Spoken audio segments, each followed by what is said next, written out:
Sonic Blast, the scariest Sonic game. Elevated and brought in line with Sonic Mania. Join me as we embark on a journey to redeem this game's frightening visuals.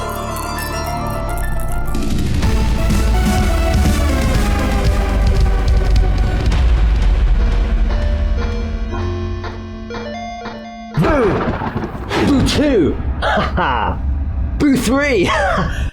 Oh, it's just me. I'm pretty scary though. Happy Spooktober, everybody! What's this? A Maniafied on Halloween? Well, I have a treat for you tonight, folks. No tricks. Sonic Blast, not to be confused with this, is probably known for being one of the ugliest, most terrifying Sonic games to look at. Well, you know what I see?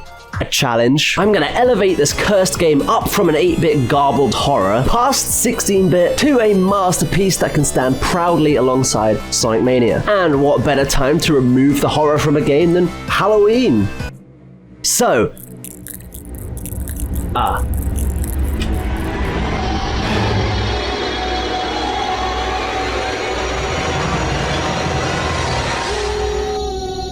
every year that thing tries something. Can't possess me this time, idiot! In fact, that's the whole reason why I'm removing horror from this game. To defy the spider! Let's begin, and stay tuned for a spooky surprise towards the end.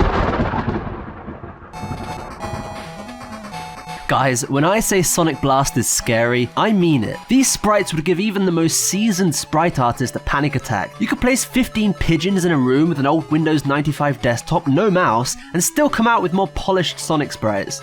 Now, to be honest with you, personally, I like the disgusting sprites of the original. Sure, everything looks like it's made out of glass and sandpaper, but there's a charm to it, honestly. So apparently this is Green Hill Zone. I think there's an Amogus imposter. Anyway, clearly this is not Green Hill Zone, despite the name, so I'm not going to make any efforts to turn this into Green Hill. I'm actually going to try and further its clearly unique identity. Something that is very helpful here is the scaling. Even though the original game has some intense screen crunch, that's mainly because the sprites are, well, pretty much full-size, and they're going to look really good on a Mania-sized screen. So let's dive in.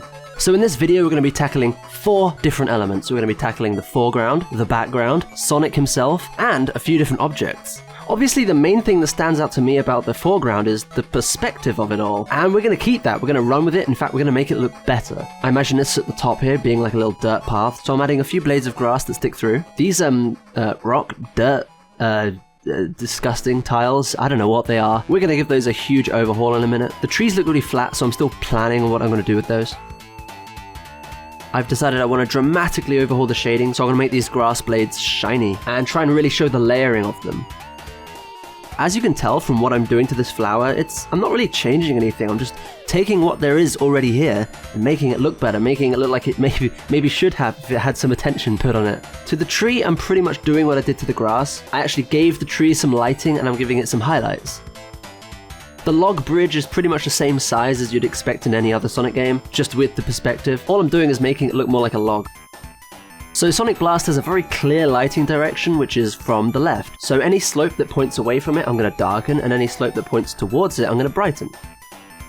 So here we're taking the kind of really repetitive, tiny little dirt texture, and I'm going to make it way more extravagant, with large rocks and surfaces. But really I am trying to keep the vibe the same, just better. And now I've pasted that all over, it's just a matter of matching everything to it. So I don't like this loop, and you'll see some of this going forward, but I'm trying to just, alter it a little bit so it fits more smoothly into what you would expect from Sonic. Just some finishing touches, and the foreground's done. Let's see how that looks in some mock-ups. Oh yeah, we're getting there. Pretty good. But it needs the background, doesn't it? So let's do that. Now I am going to keep this background simple because it's so extremely simple in the original, and I think changing it too much would be moving the location of the game, if that makes any sense. So I'm trying to keep it pretty similar. So really I'm just adding water texture and some more clouds. And with that done, let's see how that looks with the foreground. Oh yeah, looking like a Sonic game now. Wait, where's Sonic? Let's move on to him. Honestly, doing anything to this art just improves it, let's be honest. Sonic is such a weird, sussy looking movie. Maybe I should just scribble all over it. Whoa, something's touching my feet.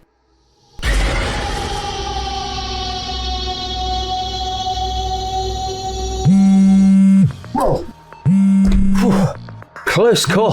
I should not have taken those off. Well, I would go to bed, but last year when I left this room, bad things happened. Yeah. And I don't know where the spider is, so let's just continue. Alright, so now I have to progress while looking through sunglasses, but honestly that's not really an issue because I could scribble nonsense here and it would still be an improvement to the original. Ugh, Sonic Sprite is probably the biggest crime of this game. Clearly I've got my work cut out for me. Just gonna be reshaping him, adding shades, same pose, same perspective, just better. I wanted to keep Sonic's head shiny just as a tribute to the enormous disgusting sheen on the original. We're also going to tackle an animation. This jogging animation, yeah, it leaves a lot to be desired.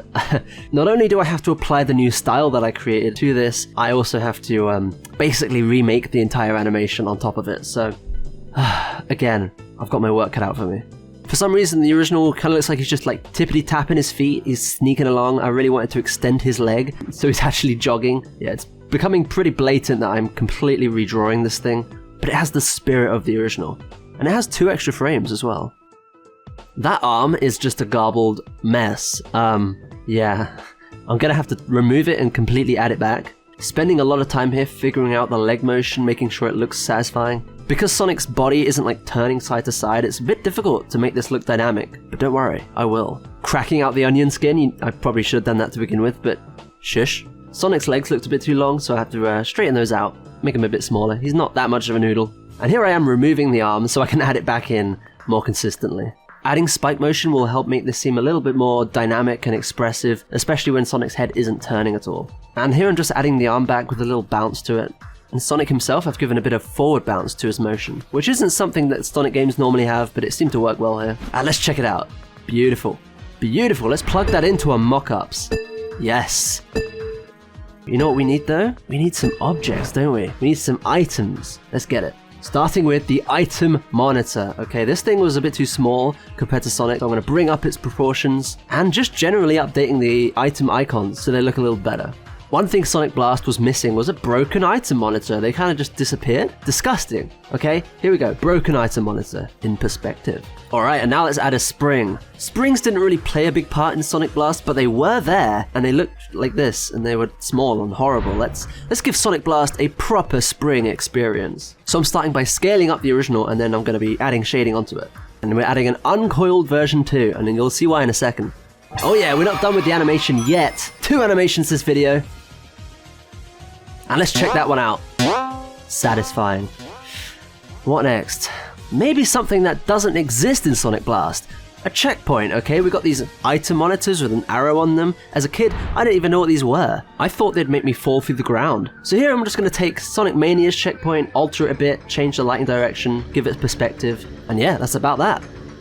The last thing we're going to tackle today is these very strange looking gold plates. They're strange because they're square and they've got these weird blue things on them. Pretty much I'm just going to rework these to have the same shape, style and size as a normal classic Sonic gold plate does. So I'm shading all these poses and yep, that's right, 3 animations, okay? We're going to animate this thing spinning.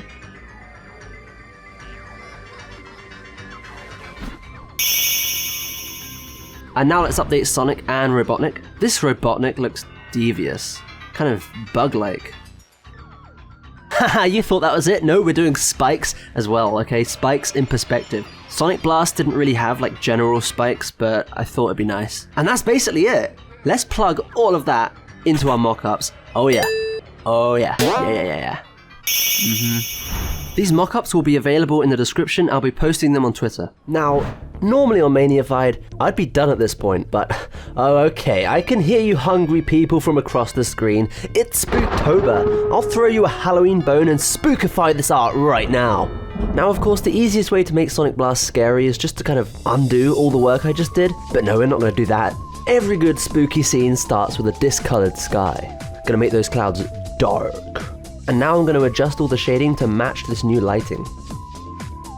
Look, it's our favorite, definitely not overused character, Sonic executable.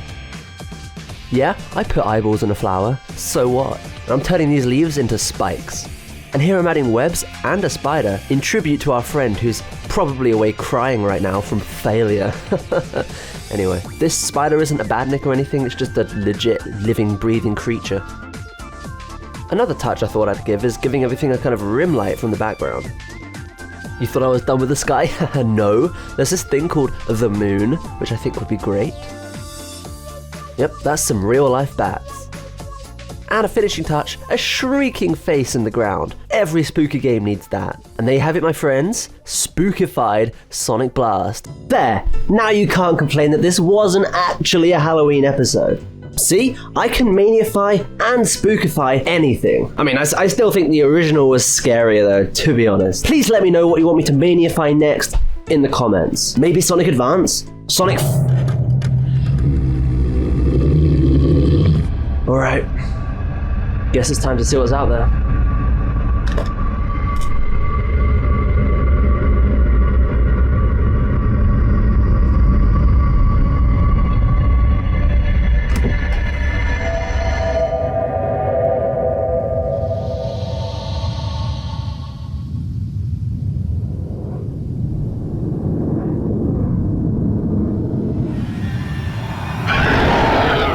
Oh, God.